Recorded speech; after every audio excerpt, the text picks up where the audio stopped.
성경의 한 책을 썼는데 저자 이름이 사실 진짜 이름이 아니라 직책을 의미한다면 어떨까요? 나의 사자 혹은 나의 메신저라는 뜻을 가진 구약의 마지막 책, 말라기서를 바로 그렇게 볼 수 있습니다. 오늘은 청취자께서 보내주신 자료들을 바탕으로 희망을 읽고 영적으로 무기력해진 한 공동체에게 전달된 이 고대의 메시지를 깊이 있게 파헤쳐보겠습니다. 이 오래된 문서가 오늘 우리에게 어떤 의미를 주는지 그 핵심을 함께 찾아보시죠. 이 책을 들여다보는 아주 좋은 비유가 하나 있는데요. 바로 법정 드라마 혹은 뭐랄까 파탄 직전의 관계를 위한 상담 같은 거죠. 말라기서는 단순한 예언이 아니라 하나님과 이스라엘 백성 간의 관계가 왜 그리고 어떻게 어긋났는지를 아주 적나라하게 보여주거든요. 이 책이 우리에게 던지는 근본적인 질문은 이거예요. 신앙이 뜨거운 마음이 아니라 차가운 형식이 되었을 때 우리의 삶에는 과연 어떤 일들이 벌어지는가? 와, 법정 드라마라는 비유가 확 와닿네요. 보통 드라마는 주인공 이름부터 나오는데 이 책은 그 저자 이름부터가 미스터리라는 게 정말 흥미롭습니다. 말라기가 이름이 아닐 수도 있다는 건 대체 무슨 뜻이죠? 바로 그 지점이 이 책을 여는 첫 번째 열쇠입니다. 히브리어로 말라키는 문자 그대로 나의 사자 또는 나의 메신저라는 뜻이거든요. 그러니까 이게 고유한 이름이라기보다는 배달부, 전령 같은 역할이나 직책을 나타내는 일번 명사에 가깝다는 거죠. 잠깐만요. 그럼 책 제목이 그냥 나의 메신저라는 뜻이라는 건가요? 근데 책에 그 구절이 한 번 나온다고 해서 그게 저자 이름이 아니라고 단정할 수 있나요? 그냥 우연히 이름에 같은 사람이었을 수도 있잖아요. 학자들이 이렇게까지 확신하는 다른 이유가 있습니까? 아주 좋은 질문입니다. 그 의심이 당연하죠. 가장 결정적인 단서는 말라기 3장 1절에 나옵니다. 보라, 내가 내 사자를 보내리니 그가 내 앞에서 길을 준비할 것이요 라는 구절에서 내 사자가 정확히 말라키입니다. 책의 주제를 관통하는 이 구절이 책의 제목이 되었을 가능성이 매우 높다고 보는 거죠. 하지만 지적하신 것처럼 그것만으로는 부족할 수 있습니다. 그렇죠. 그래서 다른 예언서들과 비교해보는 게 중요해요. 이사야서를 보면 아모스의 아들 이사야라고 저자를 소개하고 예레미야서도 그의 출신과 활동 시기를 구체적으로 밝히잖아요. 네, 그렇죠. 그런데 말라기서에는 그런 개인정보가 전혀 없습니다. 이름도, 가문도, 고향도 아무것도 없어요. 이런 완전한 익명성은 의도된 장치일 가능성이 높습니다. 의도된 장치라고요? 어떤 의도죠? 메시지를 전하는 사람이 누구인지에 대한 관심을 완전히 차단하는 거죠. 그리고 오직 그가 전하는 하나님의 메시지 자체에만 모든 초점을 맞추게 하려는 겁니다. 이 말을 누가 했는지는 중요하지 않다. 이 말이 담고 있는 내용이 중요하다. 바로 이 점을 강조하는 거죠. 메신저는 사라지고 메시지만 남는 셈입니다. 그렇게 연결되는군요. 메시지에 집중하게 하려는 의도적 익명성이라니 정말 흥미로운 해석입니다.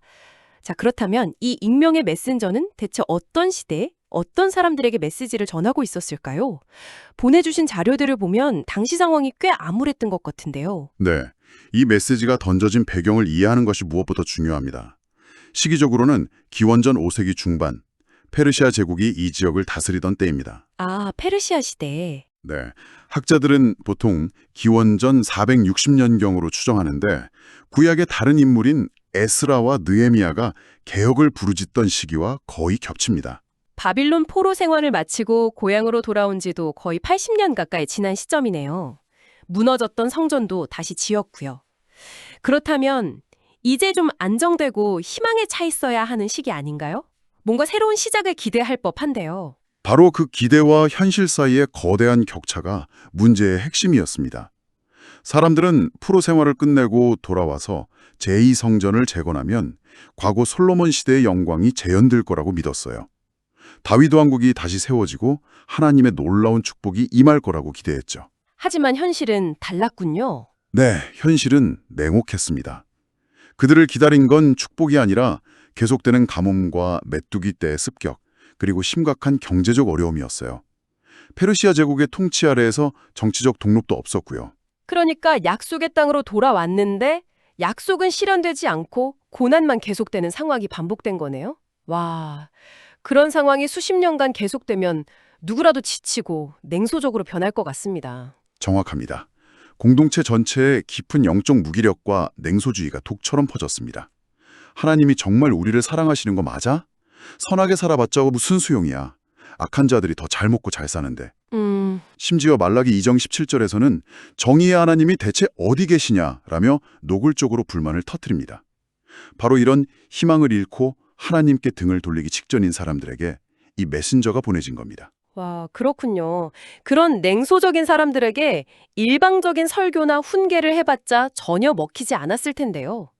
여기서 자료들이 공통적으로 지적하는 말라기서의 독특한 형식이 등장하는군요. 이건 일방적인 선포가 아니라 거의 말싸움에 가까운 논쟁 형식으로 되어 있다고요? 네, 바로 그 논쟁 형식이 말라기서의 백미입니다. 학자들은 이걸 예언자적 논쟁 양식이라고 부르는데 책 전체가 총 6개의 라운드로 구성된 토론 배틀처럼 짜여 있어요. 아까 말씀드린 법정 드라마 비유가 가장 잘 들어맞는 부분이죠. 6번의 논쟁이요?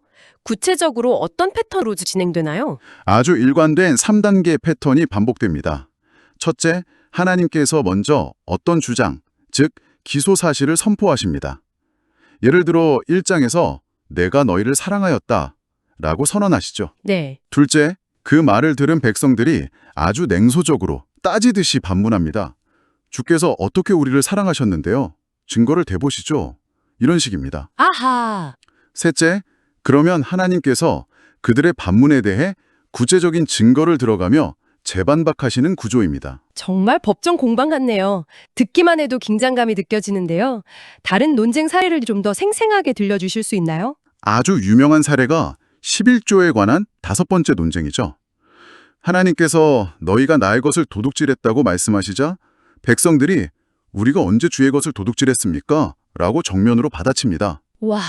마치 영수증 가져와 보세요 라고 말하는 것 같죠. 또 제사장들을 향한 2번째 논쟁에서는 하나님이 너희가 내 이름을 멸시했다고 하자 제사장들이 저희가 어떻게 주의 이름을 멸시했습니까? 라며 발뺌하는 장면도 나옵니다. 이건 마치 하나님이 사람들의 마음속 불만이나 SNS에 올릴 법한 댓글을 그대로 인용해서 대화를 시작하는 것 같네요. 네가 이렇게 생각하는 거 다 안다. 자, 이제 이 문제에 대해 이야기해보자. 하고 정면으로 문제를 꺼내놓는 느낌이에요. 이런 방식이 어떤 효과를 가져왔을까요? 바로 그겁니다. 이 형식은 백성들의 실제적인 의심과 불만, 그들의 핑계와 변명을 수면 위로 직접 끌어올립니다. 회피할 길을 원천봉쇄하는 거죠. 아, 도망갈 수 없게 만드는군요. 네, 나는 그렇게 생각한 적 없는데요 라고 말할 수 없게 만듭니다. 그들의 냉소적인 태도를 거울처럼 비춰주면서 누구도 이 대화에서 빠져나갈 수 없게 만드는 아주 강력하고 효과적인 소통 방식입니다. 피할 수 없는 질문을 던지는 방식이군요. 알겠습니다. 그렇다면 이 6번의 치열한 논쟁을 통해 메신저가 그리고 하나님이 전하려던 핵심 메시지는 무엇이었을까요? 이 법정 드라마의 핵심 쟁점은 뭐였습니까? 자료들을 종합해보면 크게 2가지 문제로 요약되는 것 같습니다. 네, 맞습니다. 검사가 제시한 2가지 핵심 기소 내용이라고 볼 수 있죠. 첫 번째는 타락한 예배, 즉 의식의 문제였습니다. 당시 제사장들은 눈 멀고 병들고 다리 저는 짐승들을 버젓이 제물로 받고 있었어요. 세상에, 하나님께 드리는 제사를 마치 음식물 쓰레기 처리하듯 대한 거죠. 정말 충격적이네요. 그래서 말라기가 1장 8절에서 아주 뼈아픈 비유를 듭니다. 너희가 그런 흠 있는 제물을 너희 총독에게 한번 가져가 봐라. 그가 너를 기뻐하며 너를 받아주겠느냐? 와, 이 한마디에 모든 게 담겨 있죠. 그 비유는 정말 날카롭네요. 사람인 총독에게도 갖다 주지 못할 것을 창조주 하나님께 바치고 있었다니 이건 단순한 무관심을 넘어서 거의 모욕에 가까운 태도처럼 들립니다. 바로 그 마음의 태도가 문제의 본질이었습니다. 그리고 이 문제는 자연스럽게 2번째 기소 내용으로 이어져요. 바로 무너진 사회, 즉 윤리의 문제였습니다. 아, 하나님을 향한 경외심이 사라진 마음은 반드시 이웃과 사회를 대하는 태도에서도 똑같이 드러나기 마련이거든요. 구체적으로 어떤 사회 문제들을 지적했나요? 말라기는 여러 문제를 신랄하게 비판합니다. 먼저 언약의 관계를 맺은 조강지처를 벌이는 이혼 문제를 지적하고요. 또 이방신을 섬기는 여인들과의 무분별한 결혼 문제, 그리고 더 나아가 품꾼의 싹을 떼어먹고 과부와 고아, 나그네 같은 사회적 약자들을 억압하는 불의를 정면으로 고발합니다. 예배의 문제와 사회 윤리의 문제, 언뜻 보면 별개의 문제처럼 보이기도 하는데요. 바로 여기서 말라기서의 가장 강력한 통찰이 드러납니다. 이 두 가지는 절대로 분리될 수 없다는 겁니다. 아, 연결되어 있다? 네, 하나님을 향한 예배와 이웃을 대하는 윤리는 동전의 양면과 같아요. 하나님을 경멸하는 마음, 그 마음의 부패가 한쪽으로는 흠 있는 재물이라는 부패한 예배로 나타나고 다른 한쪽으로는 사회적 약자를 착취하는 부패한 사회로 나타난다는 거죠. 마음의 중심이 무너지면 삶의 모든 영역이 함께 무너진다는. 바로 그겁니다. 와, 하나님을 대하는 태도와 사람을 대하는 태도가 결국 하나로 연결된다. 정말 중요한 지점이네요. 듣다 보니 내용이 상당히 비판적이고 어둡습니다. 공동체의 치부를 남김없이 드러내는 느낌인데요. 책이 이런 심판과 책망으로만 끝나는 건가요? 이 법정 드라마의 판결은 그냥 유죄 선고로 끝인가요? 그렇지는 않습니다. 물론 강력한 경고와 심판의 메시지가 중심이지만 책의 마지막은 놀라운 희망의 약속으로 마무리됩니다. 다만 그 희망은 값싼 위로가 아니라 아주 뜨거운 정화의 과정을 통해 찾아옵니다. 정화요? 네, 말라기는 크고 두려운 주의 날이 올 것이라고 선포합니다. 주의 날이라면 보통 심판의 날을 의미하는 것 아닌가요? 듣기만 해도 무서운데요. 맞습니다. 하지만 그 심판에는 양면성이 있어요. 말라기는 그날이 마치 용광로 불 같을 것이라고 말합니다. 교만하고 악한 자들에게는 모든 것을 불태우는 심판의 날이 될 겁니다. 하지만 동시에 그 불은 쇠를 정련하는 불처럼 하나님을 경외하는 의인들에게는 그들의 불순물을 태우고 더 순수하게 만드는 정화의 불이 될 것이라는 거죠. 그들에게는 치료하는 광선을 비추는 공의로운 해가 떠오르는 회복과 치유의 날이 될 것이라고 약속합니다. 아, 그러니까 심판이 단순한 파괴가 아니라 회복을 위한 과정이라는 거군요. 마치 아픈 부위를 도려내는 수술처럼요. 아주 적절한 비유입니다. 그리고 구약 성경 전체의 가장 마지막 구절은 정말 인상적입니다. 그 심판의 날이 오기 전에 하나님께서 위대한 선지자 엘리야를 먼저 보내실 것이라고 예언합니다. 엘리야요? 오래전에 죽은 선지자 아닌가요? 네, 그래서 이 구절은 수많은 기대를 낳았죠. 그리고 그 엘리야가 와서 할 일은 바로 아버지의 마음을 자녀에게로, 자녀들의 마음을 그들의 아버지에게로 돌이키게 하는 것입니다. 관계의 회복. 그렇죠. 깨어진 관계의 회복을 선포하는 겁니다. 이 마지막 예언은 구약과 신약을 잇는 매우 중요한 다리 역할을 합니다. 독자들에게 강렬한 여운과 다음 시대를 향한 기대를 남기면서 구약 4,000년 역사에 막을 내리는 겁니다. 와, 정말 엄청난 마무리네요. 자, 이 모든 것을 종합해보면 어떤 그림이 그려질까요? 오늘 저희가 살펴본 것처럼 말라기는 단순히 한 예언자의 이름이 아니라 길을 잃고 냉소에 빠진 공동체를 향한 하나님의 간절한 메신저라는 역할 그 자체를 상징하는 것 같습니다. 그렇습니다.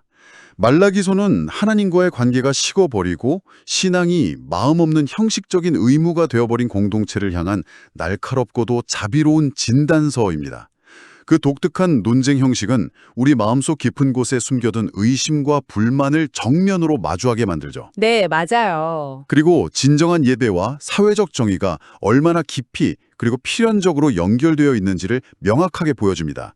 결국 이 책은 우리 삶의 모든 영역에서 하나님과의 언약 관계를 다시 한번 진지하게 돌아보라는 강력한 촉구인 셈입니다. 오늘 정말 흥미로운 탐구였습니다. 말라기서는 아버지의 마음을 자녀에게로, 자녀의 마음을 아버지에게로 돌이키게 할 것이라는 그 화해의 메시지로 끝을 맺는데요. 세대 간의 갈등, 이념 간의 대립이 그 어느 때보다 깊어지는 오늘날 우리 사회를 돌아보게 됩니다. 우리 사회가 돌이킬 수 없는 파국에 이르기 전에 서로에게 마음을 돌린다는 것, 그리고 더 나아가 이 모든 것을 지으신 창조주에게 마음을 돌린다는 것은 과연 어떤 모습일까요? 어쩌면 그 답을 찾는 것이 이 고대의 메시지를 오늘 우리가 다시 읽어야 하는 가장 중요한 이유가 아닐까 생각해 봅니다.